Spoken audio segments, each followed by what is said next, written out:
Hey guys, in this video, I'll show you how you can make decals in Roblox. So make sure to watch this video till the end, and let's get started. First of all, open any type of preferred browser on your PC or laptop and search for Roblox. Open the official website and make sure to log in using your account.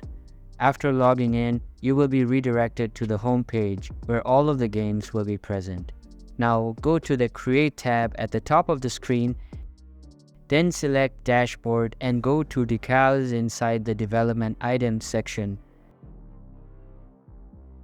Now click Upload Assets and select an image. Change its name and upload it.